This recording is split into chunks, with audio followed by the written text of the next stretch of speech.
Hello students, today I am going to talk on recombinant DNA technology.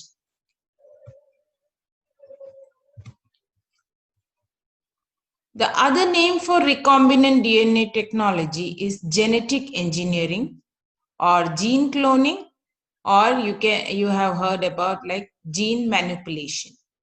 It can be also written as in the form of small r DNA with small r. So that is read as recombinant DNA technology. This word is applied to produce hybrid DNA that do not exist in nature.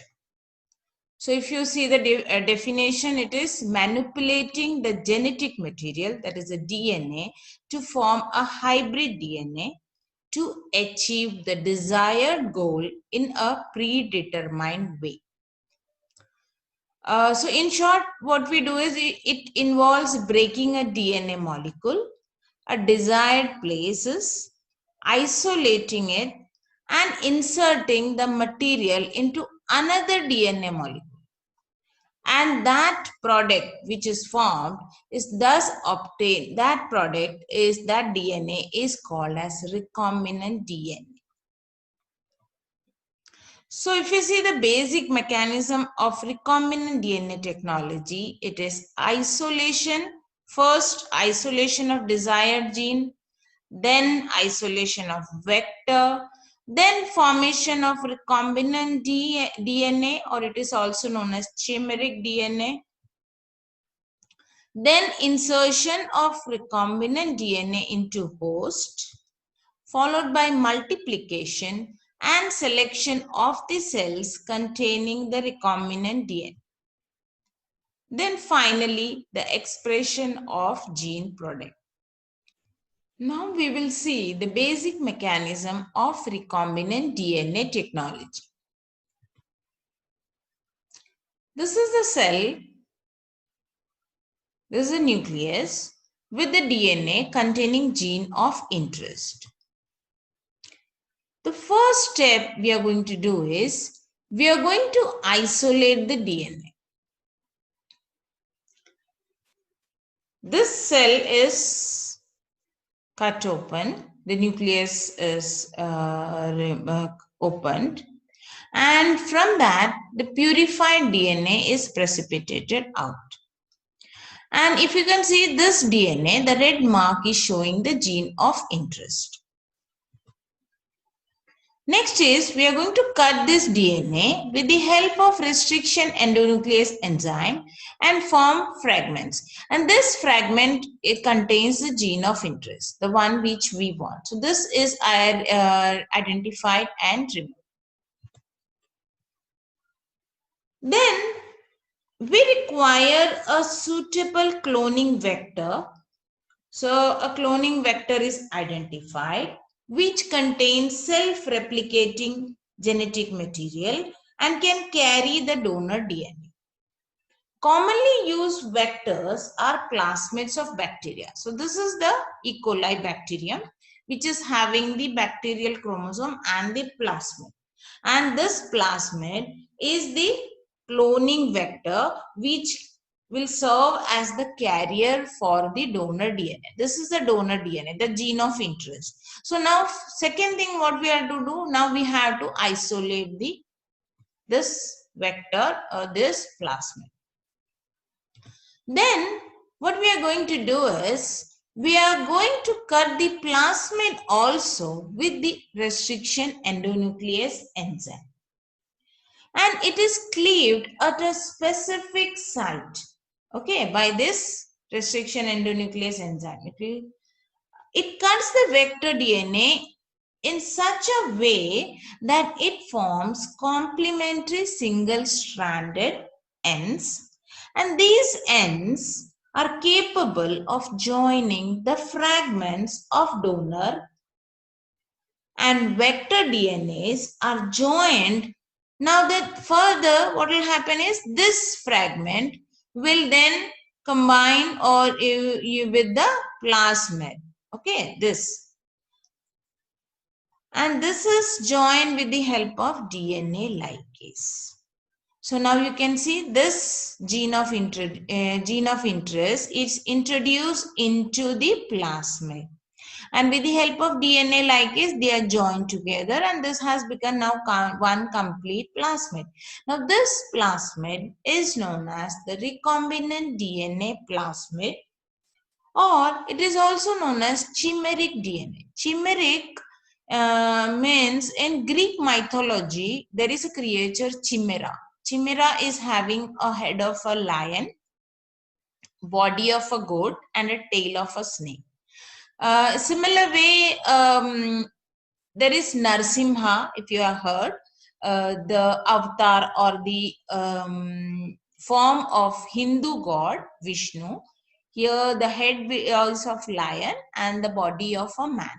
So here in the similar way, if you see this plasmid is having a foreign, or you can say the donor DNA, the gene of interest. Okay, so now this plasmid, this forms the recombinant DNA plasmid. Now this chimeric or recombinant DNA plasmid now has to be introduced back into the host. Okay, so this vector has to be introduced back into the host. So this, when it is introduced, the process is known as transfection. Okay, there are different processes by which this recombinant plasmid or vector is introduced into the host cell, or the, here you can say, the bacterium. Okay, so now this bacterium, the host cell, is now known as the recombinant bacterium. Now further, there will be, next step is the multiplication. So there will be multiplication, that is, this bacterium will reproduce and it forms clones of cells. Cloning means the process of producing large number of identical copies from one single original, here you can say the original DNA of fragments. So here you can see there are number of copies. So these are the clones. Okay. So next step is, after this, now we have to select the cell which is having the recombinant DNA. And then further, it has to, these recombinant DNA, either it will express or not express. If it is expressed, that means this recombinant DNA later on will replicate, then transcribe to form the mRNA, and then finally it will translate to form the desired protein. And that is known as, this process is known as recombinant DNA technology. And now we will see the molecular tools of genetic engineering. These molecular tools I have already discussed in the previous slide. So we will be going in detail about these molecular tools. First is the enzymes, which are required for genetic engineering. Then the vectors, which are also known as a cloning vehicle, followed by the host cells, the factories of cloning. So first, let's see the enzymes. Restriction endonuclease is the enzyme. They are also known as the molecular scissors because they are the DNA cutting enzymes. These bacterial enzymes, which have specific recognition sequence and can cut or split the DNA. They restrict viral replication. There are three main categories of restriction endonuclease enzymes: type 1, type 2, and type 3. Nomenclature. First letter in the naming will be the genus, followed by the species, then the strain, and then Roman numeral indicates the order of discovery. So here in E. coli, this ECO R1 is Escherichia E. coli CO. The strain RY13 is R, and the first endonuclease, that's why it is given the first numerical, Roman numeral, to be discovered, and that's why this is how this E. coli strain is being nicked, EcoR1. The recognition sequence, they are the site where DNA is cut by restriction endonucleases. They recognize DNA with particular sequence of 4 to 5 nucleotides and cleave it. Cleave means cut. The cleavage pattern, majority of the endonuclease cut DNA at defined site with recognition sequences. The cut DNA fragment have either sticky ends or blunt ends. We'll see what the sticky or blunt ends are. It will pair with complementary DNA fragment with the sticky ends or blunt ends. Then another enzyme is a DNA ligase. They are required, I have shown you in the previous slide, that they are required for joining, that is DNA joining on the vector. If you remember, I had shown you the recombinant DNA plasmid was formed by the DNA ligase. Now we will see how the sticky ends are formed. This is the restriction enzyme of E. coli and Haemophilus influenza. Here they will cut this sequence. This has the recognition sequence. It will cut and form sticky ends. Can you see? These are the sticky ends. So this vector, if this is the vector DNA or the plasmid, it will cut in this form. Okay, these are the sticky ends. Now if you want to add the donor DNA, or you can say the gene of interest, so what it is done is, it is also cut in this form, the sticky end. Okay, so can you see, this is the plasmid one, the DNA fragment one, and this is the DNA fragment one. We can consider this as the donor, so which is the gene of interest. Okay, so we will cut this also in the same pattern, that is a sticky end. So now these complementary DNA strands will combine together with the help of DNA ligase, and that's how the recombinant DNA plasmids are formed. Okay, now we can see also the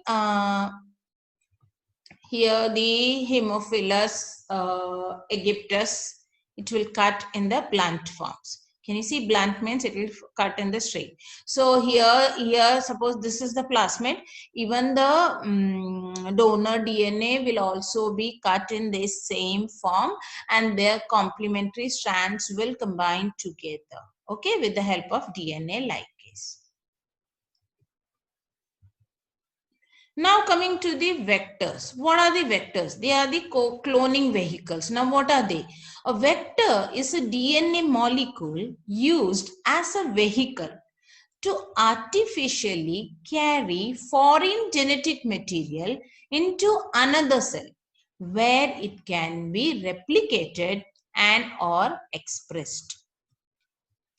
A vector containing foreign DNA is termed as recombinant DNA, which we saw in the previous slide where I have shown you how the mechanism was done.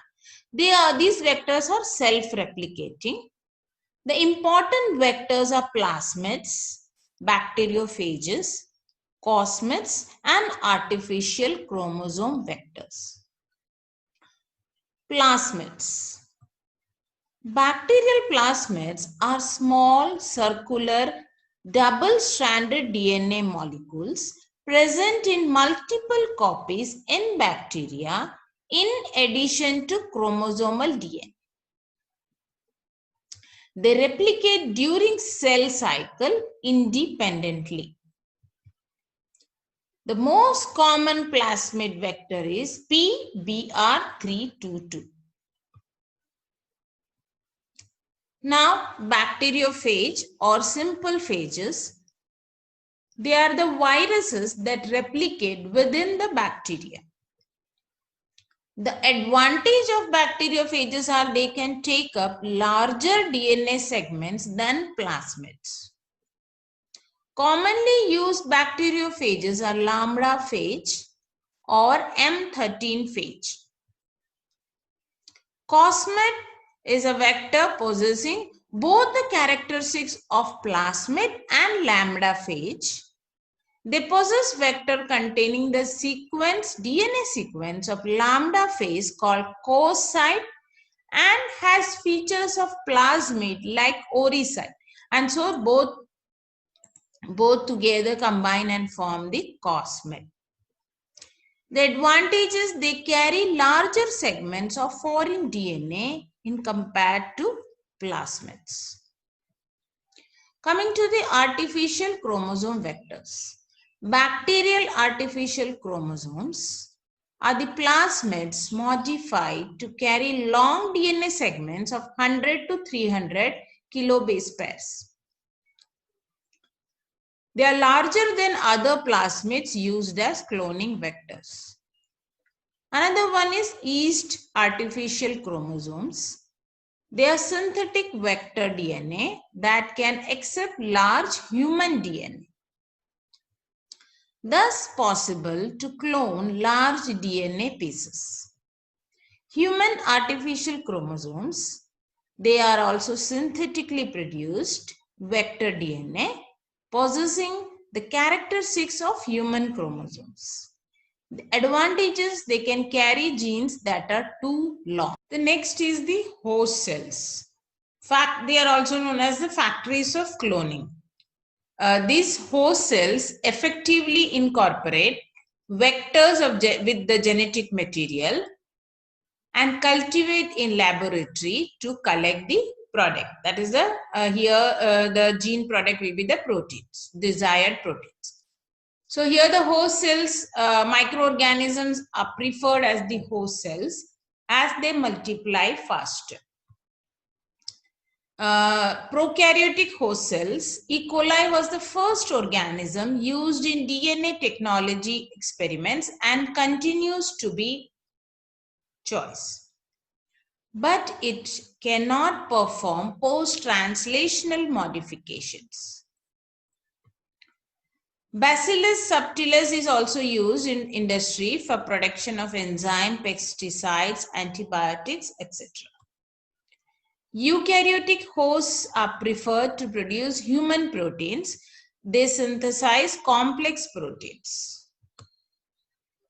The eukaryotic hosts are, for example, yeast and Saccharomyces cerevisiae. Mammalian cells are also used as the host cell. The advantage is that certain complex proteins can be synthesized and they can do post-translational modification because some complex proteins require post-translational modifications which cannot be done in other host cells. So that's why mammalian cells are required. But they have high cost factor. One of the example of protein synthesis by this mammalian cell is tissue plasminogen activator. Now we will see the choice of vector. Which is the vector to be chosen for the recombinant DNA technology?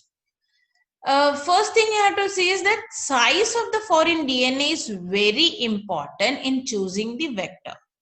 Efficiency of this process is crucial for determining the success of cloning. So for the success of cloning, the choice of vector and also the host, the corresponding host has to be decided, and it all depends upon the size of the foreign insert DNA. So now suppose the foreign insert DNA, that is the DNA or the gene of interest is having 5 to 25 kilobase pairs, then the vector chosen is lambda phage and the host is E. coli. Similar way, if it is 35 to 45, then the vector is cosmid lambda and here the host is E. coli. If it is more than like 100 to 300, then plasmid artificial chromosome is used as a vector. Again, if it is 100 to 300, even bacterial artificial chromosomes are also used. And if it is between 500 to 3000, Then yeast chromosome is used as the vector, and host Saccharomyces cerevisiae is used as the host. So depending upon the foreign insert, the size of the foreign DNA, the choice of vector and host is very important for the success of cloning. There are different number of techniques which are used for various purposes during different steps of recombinant DNA technology. Some of these important techniques are gel electrophoresis. After the restriction endonuclease digestion of DNA, a large number of DNA fragments are produced. The next step is to separate and then identify the specific fragment of interest. Gel electrophoresis is the technique to separate the DNA molecules. Edward Southern first developed a technique to separate and transfer DNA fragments, and they are called, that technique is known as Southern technique, Southern blotting technique. There are different blotting techniques. For RNA and protein, they are known as northern and western blotting techniques respectively. Probe hybridization. The identification of one specific DNA fragment of hundreds or thousands is based on the principle of DNA hybridization. As probe is used, this hybridization is known as probe hybridization. There are two methods of cloning. Cell-based cloning using living organism. The one which I explained today is the cell-based cloning. While other is the cell-free cloning using PCR technique. PCR is polymerase chain reaction. It is this technique, it's a method of multiplying a specific DNA sequence to produce large number of identical copies. Okay, so that technique is PCR. DNA sequencing, determining of nucleotide sequence in a DNA molecule. It is the basic and fundamental requirement in biotechnology. Okay, so DNA sequence is another technique. And then there is also artificial gene synthesis. So these are some of the important techniques which are used in the recombinant DNA technology. Okay. Now we will see the applications of recombinant DNA technology. Genetic engineering or recombinant DNA technology has enormous and widespread applications in all the fields of biological science. Using recombinant DNA technology, there are at least 400 different proteins being produced which may serve as therapeutic agents in the treatment of human disease. Hemoglobin are used in the disorders of anemia, even erythropoietin. Erythropoietin is also used for the kidney disorders. Tissue plasminogen activator, they are used for blood clotting disorders. Alpha antitrypsin for emphysema. Interferon alpha beta gamma, they are used for multiple sclerosis. In the production of hormones. Human insulin was the first recombinant DNA technology hormone to be produced. The basic technique consists of inserting human insulin gene and the promoter gene of lac-operon onto the plasmids of E. coli. By this method, human insulin was first produced in 1980. Even they are also used for the production of vaccine. HBsAg, the hepatitis B vaccine, was first synthetic vaccine to be produced in 1987. Even DNA vaccines are produced for developing genetic immunization. For the production of antibodies, monoclonal antibodies are the product used in diagnostic tests, even for transport of drugs, toxins, and in the cancer therapy. They are also used for the prevention and diagnosis of disease. Diagnosis of HIV infection. For the diagnosis of HIV infection, the antibody test, ELISA, and Western blots are used. They are having recombinant HIV protein to test for the presence of antibodies that the body has produced in response to HIV infection. It's also used for in the application of enzyme engineering. For the gene therapy. Gene therapy means with the help of recombinant DNA technology, treatment of human disease can be done by gene replacement therapy. It is used in the treatment of severe combined immunodeficiency due to adenosine deaminase, that is ADA enzyme deficiency. Other examples are of cystic fibrosis, familial hypercholesterolemia, hemophilia, cancer, etc. They all are treated by the gene therapy technique. Production of transgenic plants. Genes are responsible for desired chemical reaction, that is the enzymes. They are introduced into suitable plants so it can produce a desired product. For example, in the plants, if this technique is done, it can produce high yielding crops, or it can also produce insect resistant crops. So these transgenic plants are produced for this. Similar to transgenic plants, transgenic animals are those which contain foreign gene in their genome and this gene is expressed. Thus, these are the genetically engineered or genetically modified organism. For example, transgenic cow are produced for the production of lactoferrin and interferons. Even there are transgenic goats to synthesize tissue plasminogen activator and antithrombin 3. There is also a transgenic clone which was synthesized, which was produced in 1997.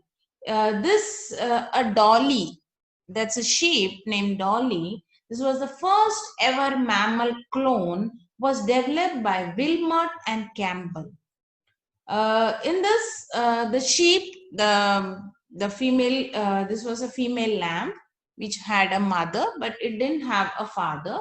Here, the technique they used was, they primarily involves nuclear transfer and the phenomena of totipotency. So you can see similar transgenic animals are produced, and this was transgenic clone. Then this technique is also used for the application of in forensic medicine. In forensic medicine, to identify a person like a criminal or a rapist, or even to settle the paternity dispute, recombinant DNA technology is used. So all these were the application of recombinant DNA technology. So that was it. This was about the recombinant DNA technology. I had explained to you the basics. Okay, the basic mechanism of recombinant DNA technology. Then I explained you the tools, each tools which were used for recombinant DNA technology. Then I explained to you the techniques which were used for recombinant DNA technology, the different techniques. And then the application of recombinant DNA technology, where they are used, these techniques where they are used. Okay, so that was about the recombinant DNA technology.